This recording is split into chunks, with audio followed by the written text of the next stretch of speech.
하늘의 문을 여소서 이곳을 주목하소서 주를 향한 노래가 꺼지지 않으니 하늘을 열고 보소서 이곳에 임재하소서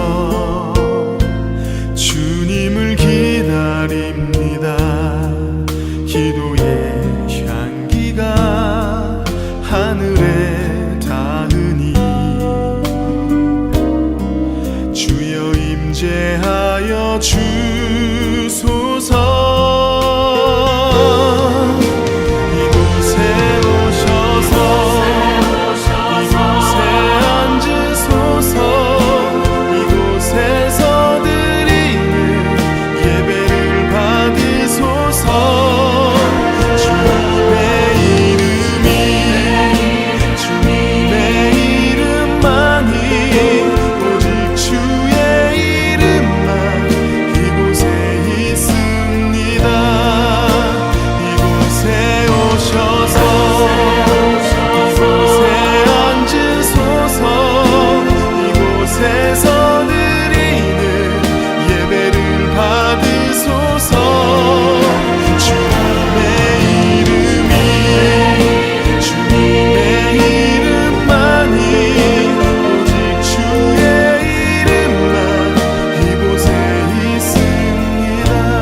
주의 이름만 이곳에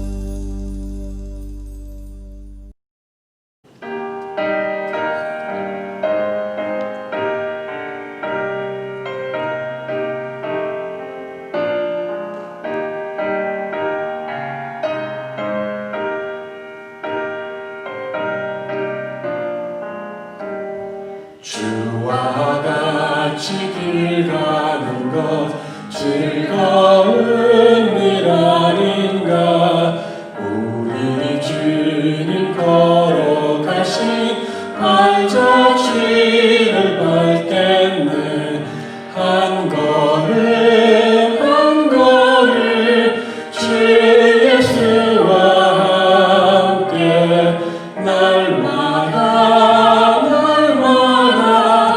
우리는 걷겠네 어린아이 같은 우리 미련하고 약하나 주의 손에 이끌리어 생명길로 가겠네 한 걸음 한 걸음 주 예수와 함께 날마다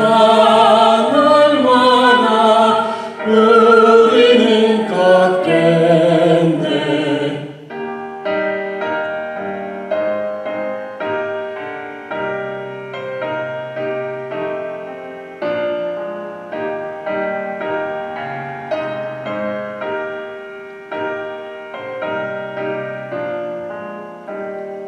꽃이 피는 들판이나 험한 골짜기라도 주가 인도하는 대로 주와 같이 가겠네 한 걸음 한 걸음 주 예수와 함께 날마다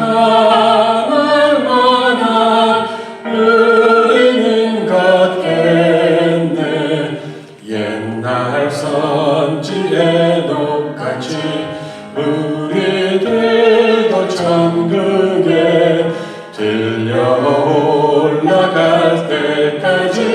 주와 같이 걷겠네. 한 걸음 한 걸음 주 예수와 함께 날마다 날마다 우리는 걷겠네.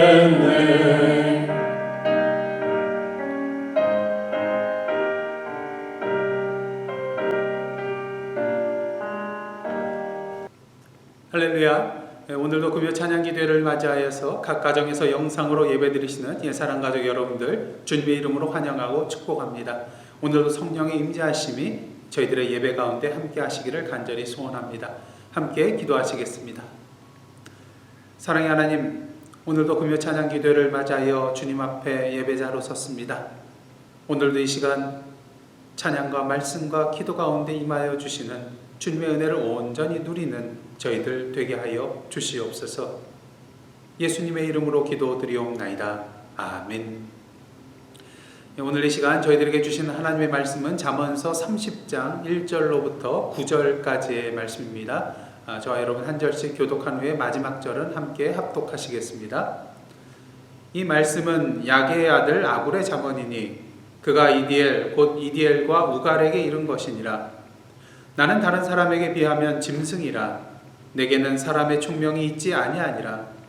나는 지혜를 배우지 못하였고 또 거룩한 자를 아는 지식이 없거니와 하늘에 올라갔다가 내려온 자가 누구인지 바람을 그 장중에 모은 자가 누구인지 물을 옷에 싼 자가 누구인지 땅의 모든 끝을 정한 자가 누구인지 그의 이름이 무엇인지 그의 아들의 이름이 무엇인지 너는 아느냐. 하나님의 말씀은 다 순전하며 하나님은 그를 의지하는 자의 방패시니라. 너는 그의 말씀에 더하지 말라. 그가 너를 책망하시겠고 너는 거짓말하는 자가 될까 두려우니라. 내가 두 가지 일을 주께 구하였사오니 내가 죽기 전에 내게 거절하지 마옵소서. 곧 헛된 것과 거짓말을 내게서 멀리하옵시며 나를 가난하게도 마옵시고 부하게도 마옵시고 오직 필요한 양식으로 나를 먹이시옵소서. 혹 내가 배불러서 하나님을 모른다 여호와가 누구냐 할까 하오며 혹 내가 가난하여 도둑질하고 내 하나님의 이름을 욕되게 할까 두려워함이니이다. 아멘. 이는 하나님의 말씀입니다. 오늘 본문을 포함한 잠언 30장은 여러분들이 아시다시피 아굴의 잠언입니다. 근데 이 아굴이라는 사람은 구약 성경 전체를 통틀어서 이곳 한 군데밖에 나오지 않기 때문에 그가 어떠한 사람인지 우리가 제대로 알기는 힘이 드는 그러한 상황입니다. 물론 1절 말씀을 어떻게 해석하느냐에 따라서 그가 이스라엘 자손이 아닌 이방인일 수 있다는 그 정도만 추측할 수 있는 정도이죠. 오늘 본문 1절 말씀은 잠언 30장 전체의 표제라고 할 수가 있겠는데요. 근데 문제는 이 구절을 정확하게 번역하고 해석하기가 힘들다는 것입니다. 먼저 1절 상반절을 보도록 하겠습니다. 이 말씀은 야게의 아들 아굴의 잠언이니. 먼저 이 잠언으로 번역된 히브리어 마사는 두 가지로 해석이 가능하다고 합니다. 먼저 계시받은 말씀으로 보는 경우가 있고요. 그 다음으로는 지명으로 보는 경우가 있습니다. 근데 오늘날 많은 그런 구약학자들은 이 마사를 지명으로 해석하는 것을 보게 됩니다.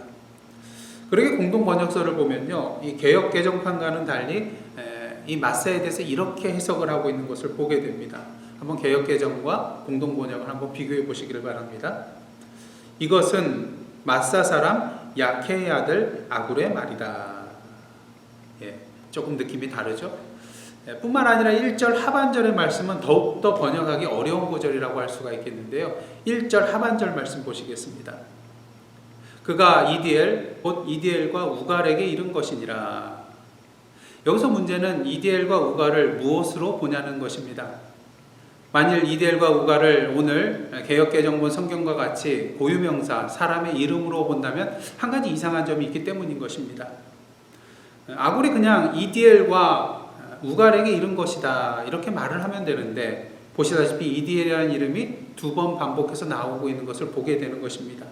문맥상 잘 어울리지 않는다는 것이죠. 그래서 개역 성경과 현대인의 성경 같은 경우는 이 2번 나오는 EDL의 이름을 한 번으로 줄여서 번역을 하고 있는 것을 보게 됩니다. 그리고 학자들 중에는요, 이 EDL과 우가를 사람의 이름으로 보지 않고 의미로 그 뜻을 푸는 것을 보게 됩니다.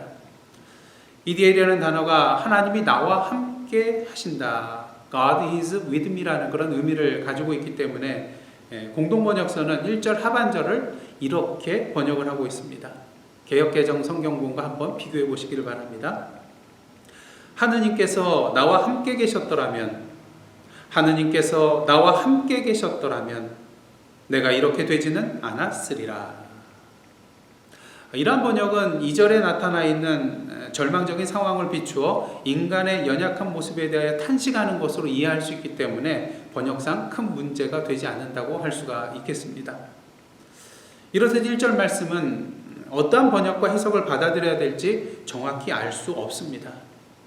하지만 1절 말씀을 어떻게 해석하고 번역하든지 아굴의 잠을 통하여서 하나님께서 우리에게 주시고자 하는 메시지 자체에는 달라지는 것이 없기 때문에 너무 1절 이 표제에 대해서 고민하지 마시고 오늘도 본문을 통하여 하나님께서 우리에게 주시고자 하는 그 말씀을 온전히 누리시는 저와 여러분의 시간 되시기를 원합니다. 오늘 저희가 다룰 본문은 1절로부터 9절 말씀인데요. 아굴의 고백과 기도가 나와 있습니다. 그리고 우리는 이러한 그의 고백과 기도를 통하여서 무엇이 참된 지혜인가를 배우게 되는 것입니다. 이 시간 본문을 순서대로 따라가면서 크게 3가지 차원으로 함께 오늘의 말씀을 나누도록 하겠습니다. 첫째로 자신의 무지함을 아는 것이 참된 지혜입니다. 지난 금요일 저녁에 주제 파악을 잘해야 한다는 그런 말씀을 드리면서 하나님과 우리 사이의 3가지 관계의 차원에서 우리 자신이 어떠한 자라는 것을 알아야 한다 말씀드렸었습니다. 그죠? 여러분, 첫 번째 관계가 무엇이었는지 기억이 나시나요? 예, 그렇습니다. 하나님은 창조주시오, 우리는 피조물이라는 것이죠. 이런 관계 속에 하나님 앞에 서 있는 우리 인간은 어떠한 존재입니까? 하나님은 전능하신 분이요, 우리는 연약한 존재라는 것입니다. 하나님은 완전한 존재요, 우리는 불완전한 존재라는 것입니다. 하나님은 지혜로우신 분이요, 우리는 무지한 자라는 것입니다. 그리고 우리는 아무리 세상적으로 많이 알고 있다 할지라도 하나님 앞에서는 어떻습니까? 교만한 자리에 서는 것이 아니라 겸손한 자의 자리에 서야 한다는 것입니다. 그런 면에 있어서 아굴은 겸손한 자로서 하나님 앞에 자신이 무지한 자임을 알고 있는 자였습니다. 오늘 본문 2절 말씀입니다. 나는 다른 사람에게 비하면 짐승이라, 내게는 사람의 총명이 있지 아니하니라. 자신에게 총명이 있지 않다고 고백하고 있습니다. 다른 사람에 비하면 자신은 짐승과 같은 존재라고 고백하고 있습니다. 여러분, 짐승은 어떠한 존재인가요? 자기 중심적인 존재로 자신의 본능대로 판단하고 행동하는 어리석은 존재가 바로 짐승이라고 할 수가 있는 것입니다. 그러게 시편 73편 22절을 보시면 이러한 표현이 나오고 있는 것을 보게 됩니다. 내가 이같이 우매무지함으로 주 앞에 짐승이오나. 여기서 우매무지함이라는 단어는요, 바로 오늘 본문의 짐승에 해당되는 바르라는 단어입니다. 그러게 시편 73편 기자는 우매무지한 자신을 짐승으로 표현하고 있는 것입니다. 그렇다면 오늘 본문의 아굴은 왜 자신을 이렇게 짐승과 같은 무지한 자로 표현하고 있을까요? 그가 정말로 짐승과 같이 어리석고 미련한 존재였기 때문일까요? 꼭 그렇지는 않을 것입니다. 이는 마치 사도 바울이 디모데전서 1장 15절을 통하여 죄인 중에 내가 괴수로다 라고 고백한 것과 같은 이치라고 할 수가 있겠습니다. 여러분, 사도 바울이 정말로 죄인들 중에 가장 큰 죄인, 죄인들의 우두머리였을까요?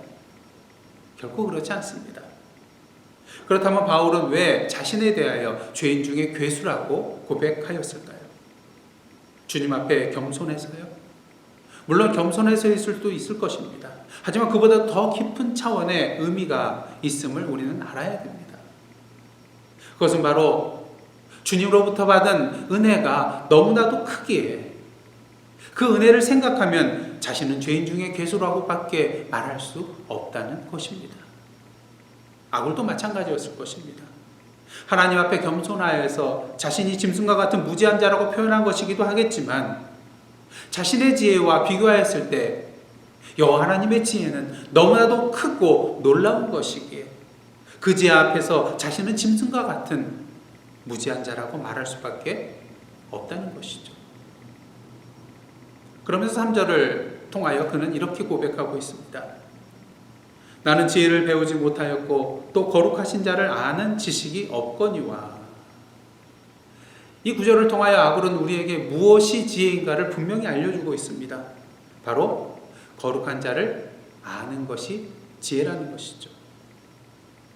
이는 여호와를 경외하는 것이 지혜의 근본이요 거룩한 자를 아는 것이 명철이니라고 한 잠언서 9장 10절의 말씀과 일맥상통하는 말입니다. 이는 무엇을 말합니까? 참된 지혜란 하나님께 있다는 것이죠. 그렇게 그는 4절을 통하여서 6개의 수사학적 질문을 던지고 있는 것을 보게 됩니다. 수사학적 질문이란 무엇입니까?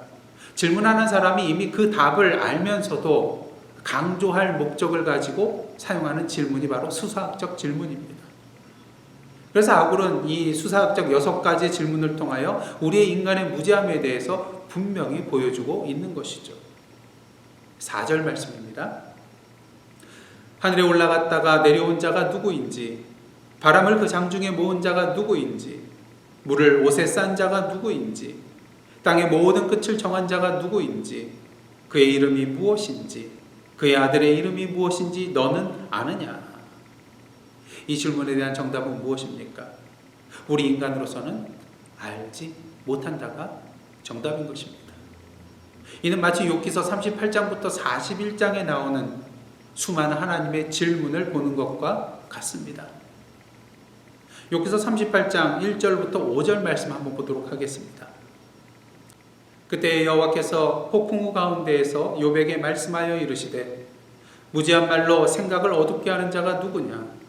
너는 대장부처럼 허리를 묶고 내가 내게 묻는 것을 대답할지니라.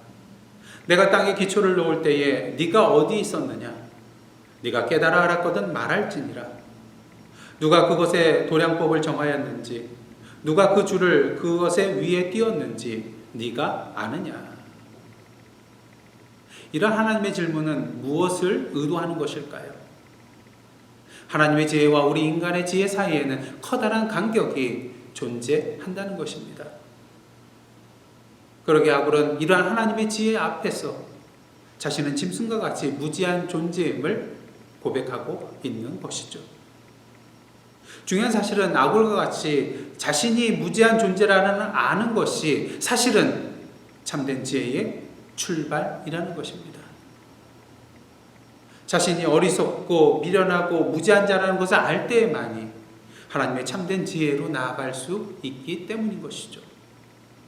마치 예수님을 향하여 소경이 주여 우리를 불쌍히 여기소서 다윗의 자손이여, 주여 우리를 불쌍히 여기소서 다윗의 자손이여 라고 외침을 통하여 주님으로부터 고침을 받고 보게 된 것과 같은 이치인 것입니다. 소경은 자신이 불쌍히 여김을 받아야만 하는 그러한 존재임을 알았기에 예수님을 향하여 큰 소리로 주여 우리를 불쌍히 여겨 주옵소서 외쳤던 것입니다. 마찬가지로 우리는 우리 자신이 무지하다는 것을 알지 못할 때에 참된 주님의 지혜로 나아갈 수 없게 됩니다. 왜요? 교만의 자리에 서서 결코 참된 지혜를 구하는 자리로 나아가지 않을 것이기 때문인 것입니다. 그런 의미에서 내가 무지하다는 것을 깨닫고 고백한다는 것, 이것이야말로 참된 지혜의 출발이라고 할 수가 있는 것입니다.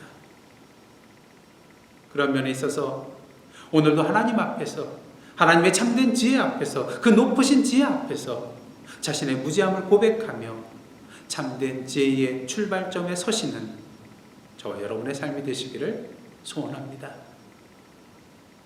다음으로 둘째로 하나님의 순전한 말씀을 붙드는 것이 참된 지혜입니다.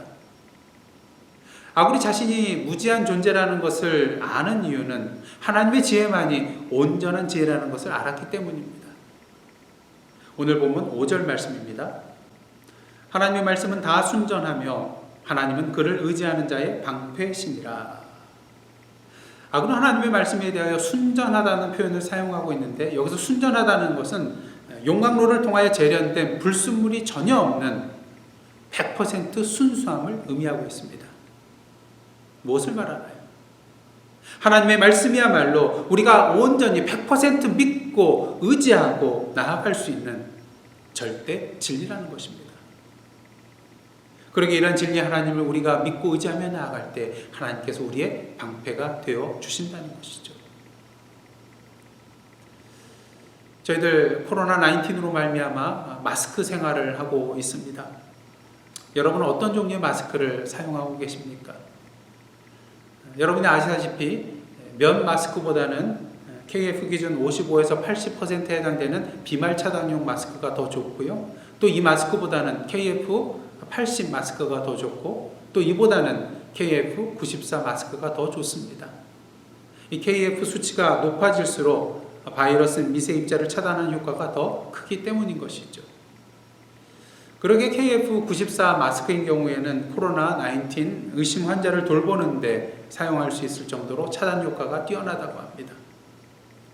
만약 여러분이 코로나 환자 가까이에서 생활하게 된다면 어떤 마스크를 사용하시겠습니까? 분명히 KF94 마스크겠죠. 전에도 한번 말씀드렸는데 여러분들 아이보리 비누 다 아시죠? 이 비누가 유명해진 이유는 무엇입니까? 물론 물에 뜨기 때문에 유명해진 것도 있겠지만 다른 비누보다도 그 순도가 높기 때문에 유명해졌습니다. 그래서 이 아이보리 비누의 광고를 보시면 이렇습니다. 물에 뜨는 아이보리 비누 순도 99.44%. 근데 여러분 어떤가요? 물론 다른 회사의 비누보다는 순도가 높기 때문에 좋지만 아무리 순도가 99.44%라고 할지라도 그 나머지 첨가물 0.56%가 무엇이냐에 따라서 우리의 판단이 달라질 수 있다는 것입니다. 우리의 선택이 달라질 수 있다는 것이죠. 만일 나머지 0.56%의 성분이 몸에 해로운 것이라면 여러분 이 비누를 사용하시겠습니까? 선택하시겠습니까? 그렇지 않다는 것이죠. 여러분 진리란 무엇입니까? 99%의 진리는 사실 진리가 아닙니다. 99.999%의 진리도 참된 진리는 아닌 것입니다. 왜요? 100%의 진리만이 오직 참된 진리이기 때문인 것이죠. 하나님은 어떤 분이십니까? 진리 그 자체이십니다. 그렇게 진리이신 하나님으로부터 나오는 그 하나님의 말씀은 그 모두가 다 진리인 것입니다. 그리고 그 진리의 말씀인 하나님의 말씀을 믿고 의지하며 나아가는 것이 바로 참된 지혜인 것이죠. 문제는 우리가 순도 100%의 순전한 하나님의 진리의 말씀을 알면서도 그 진리의 말씀을 제대로 누리지 못하며 살아갈 때가 많다는 것입니다. 그 대표적인 이유가 무엇일까요? 오늘 본문 6절 말씀입니다. 너는 그의 말씀에 더하지 말라. 그가 너를 책망하시겠고 너는 거짓말하는 자가 될까 두려우니라. 하나님의 말씀에 더하지 말라고 하고 있습니다. 만일 그렇게 하면 하나님께서 우리를 책망하시고 우리는 거짓말하는 자가 될 것이기 때문인 것이죠. 왜요? 앞에서 말씀드렸다시피 순전한 하나님의 진리의 말씀에 우리의 말을 더하면 그 말씀은 더 이상 순도 100%의 진리의 말씀이 되지 않기 때문인 것입니다. 그러기에 모세는 신명기 4장 2절을 통하여서 이스라엘 백성에게 이렇게 선포하고 있습니다. 내가 너희에게 명령하는 말을 너희는 가감하지 말고 내가 너희에게 내리는 너희 하나님 여호와의 명령을 지키라. 하나님께서 주시는 그 명령을 가감하지 말고 지키라고 말합니다. 더하거나 빼지 말라고 합니다. 우리는 종종 살아가면서 하나님의 말씀에 대하여 덧셈과 뺄셈을 할 때가 있습니다.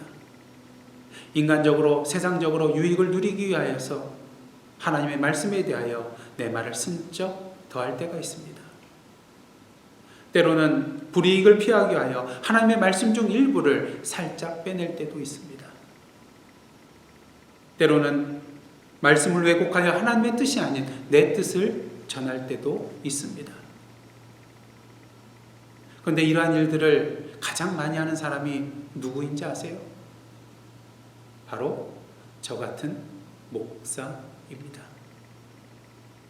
하나님의 말씀을 맡은 자로서 모세와 같이 가감하지 말고 그 하나님의 말씀을 있는 그대로 전해야 하건만, 말씀 한 구절 한 구절 앞에서 겸허한 마음을 가지고 그 말씀과 씨름하며 주님께서 원하시는 참된 뜻을 온전히 받고 먼저 그 은혜를 누리고 그 말씀과 은혜를 전해야 하건만 그렇지 못하는 경우가 있다는 것입니다. 그러기 전에 오늘 본문 말씀을 묵상하며 그 순전한 하나님의 말씀 앞에 순전한 모습으로 나아가지 못했던 저의 모습을 보게 되었습니다. 그러게 이 시간 주님 앞에서, 또한 우리 여러 성도님들 앞에서 저 자신의 부족함과 연약함을 먼저 회개합니다. 사실 오늘 설교를 준비하면서 지금 한국 사회에서 문제가 되고 있는 한국의 정광훈 목사와 한 교인의 모습을 비판하려고 하였습니다. 그런데 하나님께서 이 말씀을 묵상하는 가운데 저를 먼저 보게 하시더라고요. 이것이 바로 순전한 하나님의 말씀의 힘입니다. 하나님의 말씀의 능력입니다. 물론 정광훈 목사나 한교연의 판단과 행위는 비난받아야 마땅합니다. 그 판단과 행위는 목숨을 걸고 예배를 지키는 것이 아니라 무고한 생명을 죽음의 길로 내모는 것이기 때문인 것이죠. 죄의 길이기 때문인 것입니다. 만일 예수님께서 이 시대에 오셨더라면 이러한 상황 속에서 어떻게 말씀하시고 어떻게 행동하셨을까요?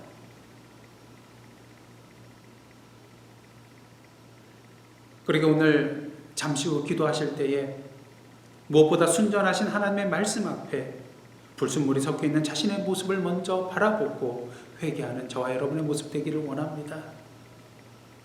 그리고 일부 목사와 일부 교회의 잘못된 판단과 행동으로 인하여 무고한 생명이 더 이상 고통당하지 아니하도록 기도하는 저희가 되기를 원합니다. 특히 그들로 인하여 하나님의 이름이 망령되이 일컬어지고 주님의 몸된 교회가 손가락질 당하며 전도와 선교의 길이 끊어지는, 막히는 그런 일이 생기지 아니하도록 그들이 말씀 앞에 바로 설 수 있도록 그들을 위하여 기도해야 할 것입니다. 사랑하는 성도 여러분, 진정 참된 지혜자로 살아가기를 원하십니까? 그렇다면 하나님의 순전한 말씀을 굳게 붙드시기를 원합니다. 그 안에서 나의 불순물을 발견할 수 있습니다. 그 안에서 나를 제대로 볼 수 있습니다. 그 안에 변화가 있습니다. 그 안에 새로운 길이 있습니다. 그 안에 주님의 능력이 있습니다. 그리고 오늘도 우리를 온전케 하여 주시는 하나님의 진리의 말씀을 굳게 붙잡으시고 하나님 앞에서 순전한 자로 살아가시는 참된 지혜의 삶을 누리시는 저와 여러분의 삶이 되시기를 간절히 원합니다. 문제는 우리가 진리의 하나님의 말씀을 온전히 붙잡고 살아가기가 쉽지 않다는 것입니다. 그러게 마지막으로 하나님께 기도하는 것이 참된 지혜입니다. 오늘 본문 7절 말씀입니다. 내가 두 가지 일을 주께 구하였사오니 내가 죽기 전에 내게 거절하지 마시옵소서. 죽기 전에 거절하지 말아달라고 간구하는 것은 인생에 있어서 이것이 다른 어떤 것보다도 더 중요한 일이기 때문인 것이죠. 그렇다면 아굴이 하나님 앞에 간구한 두 가지 기도 제목은 무엇일까요? 오늘 보면 8절, 9절 말씀입니다. 곧 헛된 것과 거짓말을 내게서 멀리하옵시며 나를 가난하게도 마옵시고 부하게도 마옵시고 오직 필요한 양식으로 나를 먹이시옵소서. 혹 내가 배불러서 하나님을 모른다. 여호와가 누구냐 할까 하오며 혹 내가 가난하여 도둑질하고 내 하나님의 이름을 욕되게 할까 두려워함이니이다. 첫째로 헛된 것과 거짓말을 자신에게서 멀리 해달라는 것입니다. 무엇을 말하나요? 결국 자신을 하나님의 말씀에 더욱더 가까이 가게 해달라는 기도인 것입니다. 하나님의 말씀에 가까이 갈수록 어떻게 됩니까? 헛된 것과 거짓말은 상대적으로 더욱더 멀어지게 되기 때문인 것이죠.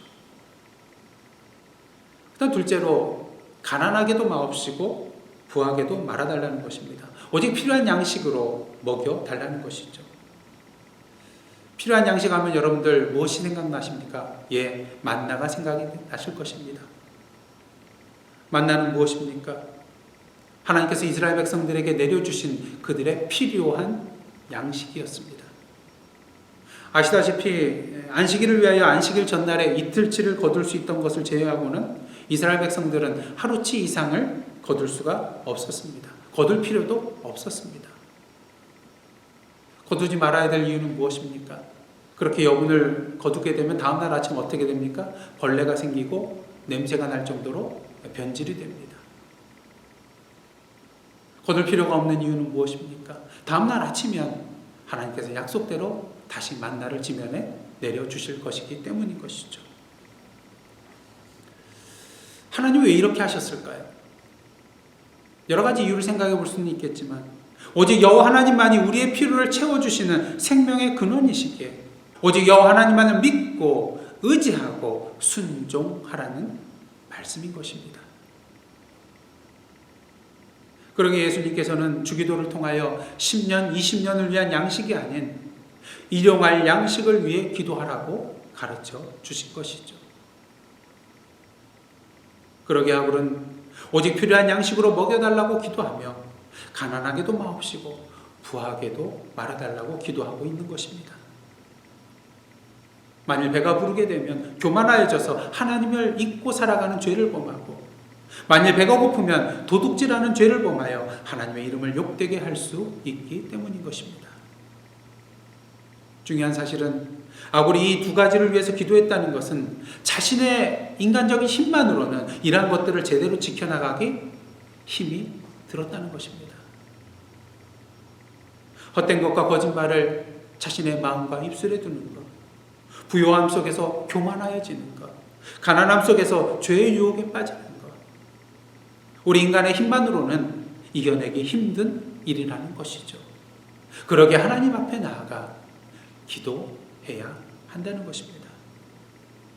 기도할 때 하나님께서 우리의 힘이 되어주시고 우리의 도움이 되어주시기 때문인 것입니다.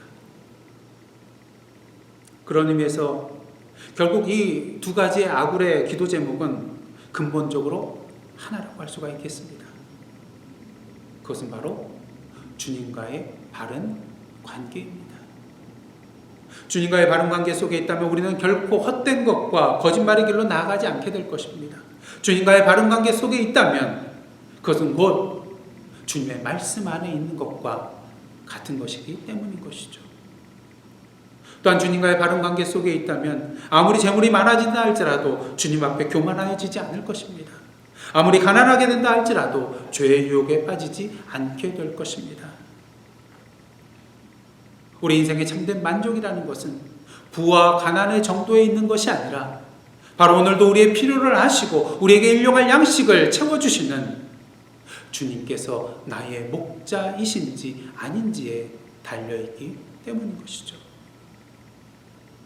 그리고 오늘도 기도의 자리로 나아가실 때에 그 어떤 제목보다도 주님과 바른 관계 속에서 살아갈 수 있도록 오늘도 말씀과 기도와 찬양 가운데 주님을 만나는 주님과 교제하는 은혜와 기쁨을 누릴 수 있게 해달라고 간구하며 나아가는 저와 여러분의 기도 시간이 되기를 원합니다. 참된 지혜란 무엇입니까? 나의 부족한 힘과 연약한 능력으로 살아가는 것이 아니라 오늘도 주님의 도우심을 구하며 그 주님의 힘과 능력으로 살아가는 것이 참된 지혜입니다. 그러기에 참된 지혜란 자신의 무지함을 아는 것입니다. 참된 지혜란 하나님의 순전한 말씀을 꼭 붙잡는 것입니다. 참된 지혜란 하나님의 도우심을 바라며 오늘도 하나님 앞에 기도의 자리로 나아가는 것입니다. 그럴 때 우리는 하나님과의 바른 관계 속에서 참된 기쁨과 만족을 누리며 살아가게 될 것입니다. 그런 의미에서 이 시간 함께 기도하며 나가실 때에 우리의 무지함과 연약함을 긍휼히 여겨 주옵소서. 순전한 하나님의 말씀을 붙들지 못하고 오히려 오염시키고 있는 우리의 죄를 용서하여 주옵소서. 매일 하나님의 도우심을 간구함을 통하여 하나님과 바른 관계를 누리는 삶이 되게 하여 주옵소서. 기도하며 나가기를 원합니다. 이 시간 함께 기도하시겠습니다.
계속해서 기도하며 나가기를 원합니다.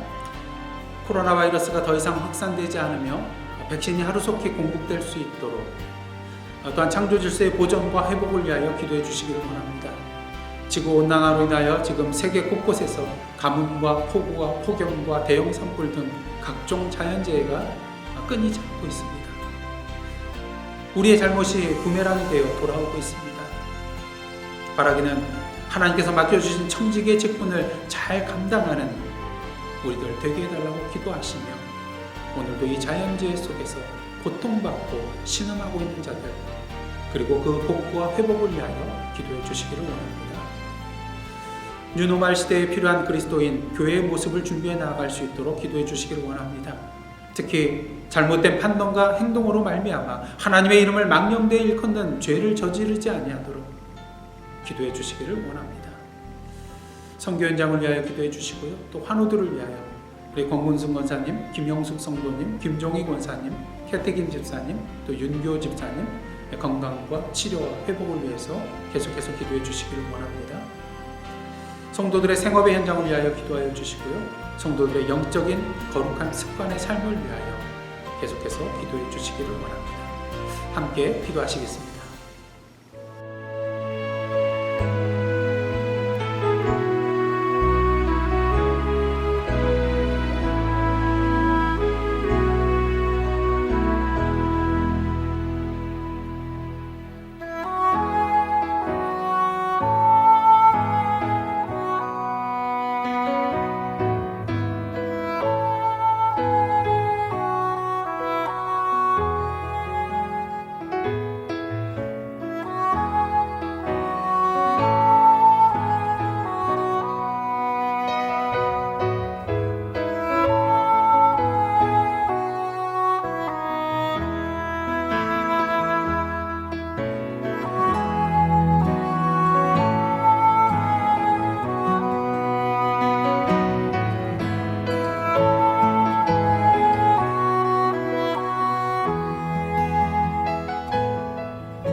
하나님, 오늘도 이 시간 찬양과 말씀과 기도 가운데 주님을 만나 뵙고 교제하는 은혜를 누리게 하여 주심에 감사드립니다. 오늘 주신 말씀처럼 아굴의 고백과 기도가 우리의 고백과 기도가 되게 하여 주시옵소서. 그리하여 참된 지혜자로 살아가는 저희들 되게 하여 주옵소서. 오늘도 이 시간 주님의 뜻대로 주님의 이름으로 기도하였습니다. 저희들의 기도 제목 가운데 역사하여 주옵소서. 오늘도 전쟁과 테러와 가난과 가뭄과 굶주림과 각종 질병과 자연재해 속에서, 그리고 무엇보다도 죄 가운데 수많은 사람들이 육적으로, 정신적으로, 영적으로 고통받고 신음하고 있습니다. 죽어가고 있습니다. 진리와 사랑과 평화와 생명의 주님이시여, 성령으로 그들의 삶의 현장에 임하여 주시어 그들을 위로하여 주시고 치료하여 주시고 온전히 회복케 하여 주옵소서. 바라기는 하나님의 나라의 지경을 넓혀 나아가는 하나님의 역사를 위하여 귀하게 쓰임받는 저희들, 그리고 이의 사랑 선교교회 되게 하여 주옵소서. 주님께서 불러주시고 세워주시고 능력 주셨사오니 하나님의 나라와 그 의를 위하여 주님이 우리에게 주신 십자가를 온전히 지고 끝까지 주님께서 그러하셨듯이 우리에게 맡겨주신 그 사명을 온전히 수행해 나아가는 저희들 되게 하여 주옵소서. 예사랑교회와 성도들을 위하여 기도합니다. 육신적으로, 정신적으로, 영적으로 연약한 가운데 계신 성도님들 계십니다. 재정적으로 어려움에 처한 성도님들 계십니다. 오늘도 약할 때 강함되어 주시는 주님의 능력으로 다시 일어서시는 주님의 자녀들 되게 하여 주시옵고, 주님의 날개 그늘 아래에서 참된 만족과 기쁨을 누리시는 당신의 권속들 되게 하여 주옵소서. 비록 오늘도 저희들 서로 떨어져 예배드리고 있지만 한 성령 안에서 한 마음, 한 뜻, 한 사랑을 가지고 주님 앞에 온전히 한 몸으로서 예배드리며 서로에게 영적으로 힘이 되어주는 주님의 몸된 교회 되게 하여 주시옵소서. 이 모든 말씀 예수님의 이름으로 기도드리오며, 이제는 우리 구주 예수 그리스도의 은혜와 하나님 아버지의 크신 사랑과 성령님의 감동과 교제케 하시는 역사가 오늘도 자신의 무지를 알고 하나님의 순전한 말씀을 붙들고 우리의 힘과 능력이 되어주시는 주님 앞에 간구함을 통하여 주님과의 바른 관계 속에서 참된 기쁨과 은혜를 누리는 지혜자의 삶을 살기로 다짐하며 나아가는 하나님의 백성들 머리 위에와 그 삶의 터전 위에 나라와 민족과 이 미국 땅과 선교지와 온 세계 위에 이제로부터 영원토록 함께 계시옵기를 간절히 축원하옵나이다. 아멘.